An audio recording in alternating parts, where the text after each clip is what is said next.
Hello Uplanders, I'm YK2012, founder of the Upland Guide. Upland just came out with this really important update titled Rewards Balancing KYC Updates and Minting Cooldowns. I'm going to break all of this down and explain to you guys exactly how this will affect you. I think that if you're a casual player that doesn't always log into Upland or might not be as connected to the community as an active player, you might not fully appreciate or understand exactly what these updates mean and how they affect you.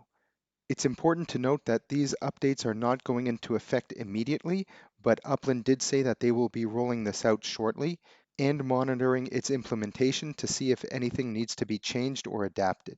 These changes will absolutely have an effect on Upland, and I think it will be a positive effect.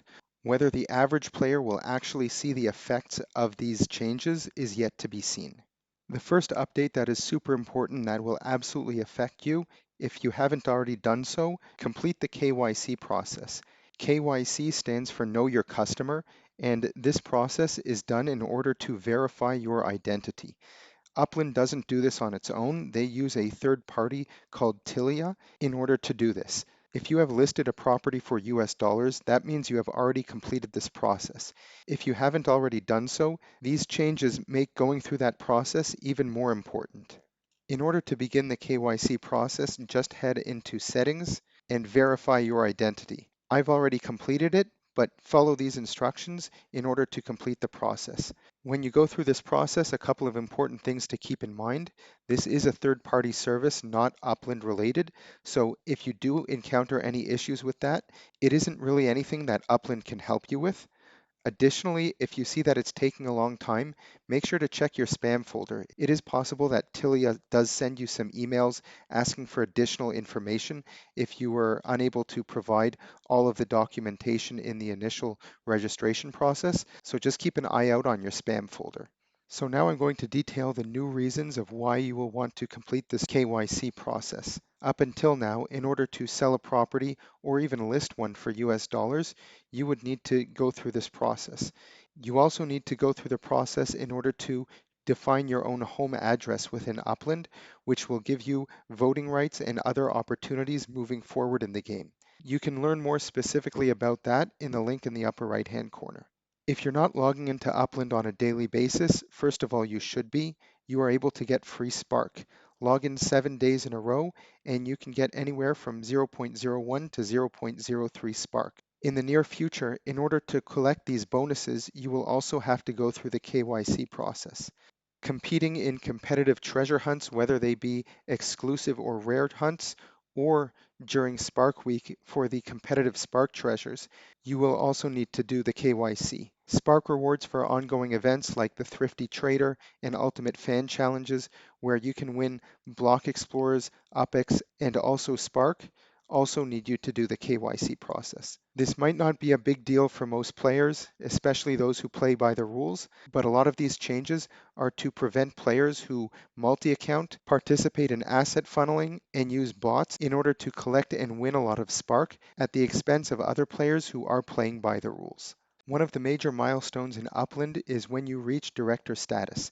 Director status is having a net worth of 1 million UPX. When you reach that status, you are able to travel to City Hall in San Francisco and apply to receive a custom one-of-one Director Block Explorer. Now, in order to do that, you will also have to go through the Know Your Customer process. And here we can see that Upland says the value of these block explorers have led to some exploitation. To stop players from using multiple accounts to create multiple director block explorers, we're requiring the KYC for players minting these block explorers. Learn more about how to apply to create your own block explorer in the link in the upper right hand corner. The next topic that they are going to be implementing a number of changes is around treasure hunting. A lot of the exact details have yet to be announced, but if you are an avid treasure hunter, I highly recommend that you read this article in its entirety. You can find it in the link in the description below. But if you're a casual treasure hunter that doesn't compete actively in these competitive treasure hunts, it's likely that this will not affect you that much. The title is Treasure Hunt Balancing, and what they are trying to do is they are trying to create a situation where these best treasure hunters who are dominating each city and always winning these large UPX rewards are going to have to work for these bonuses. We can see here Upland says As Upland continues to grow, we are going to place more and more emphasis on dynamic city-based events that encourage players to explore and appreciate the world. This means that if you were someone who only stayed in one specific city, let's say San Francisco, in order to do your treasure hunting, and you knew that every 3 hours you could come back and hunt again after your cooldown period in order to get another large payout, then you're going to have to do more work. You won't always see these competitive treasure hunts in that city, so you might have to travel to a different one. This will also increase the competitiveness as there will be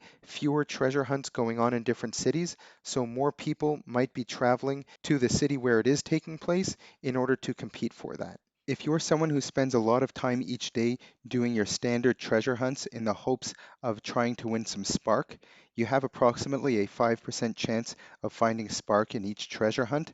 So this can be a good opportunity for players who do spend a lot of time hunting to collect spark. You get one free treasure hunt a day, and after that, there is an additional fee in order to spawn each new treasure. In the future, there are going to be cost multipliers for these standard treasure hunts. This means that as you continue to spawn more treasures within the exact same day as you hunt, the price to spawn each treasure will increase. This will likely create a certain threshold for each player where they decide that it no longer makes economic sense for them to continue hunting for that day.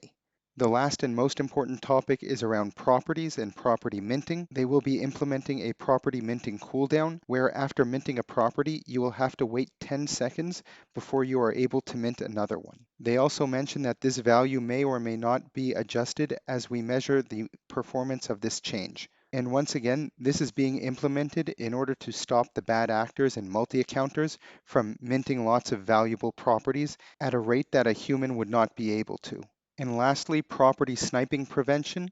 This essentially means if you ever had a property that you accidentally listed for maybe 100 UPEX instead of $100, or you forgot a zero and listed it for 1,000 UPEX instead of 10,000 UPEX, you may have noticed that your property was likely purchased within a fraction of a second, even before you had the ability to realize the mistake that you had done. Upland will be implementing a CAPTCHA for properties that are initially listed on the secondary market. And this should also prevent a lot of bots from actually purchasing these properties. Leave a comment below and let me know what you think of these changes. Is this good? Is this bad? Is this going to affect your personal gameplay? And what do you think in general?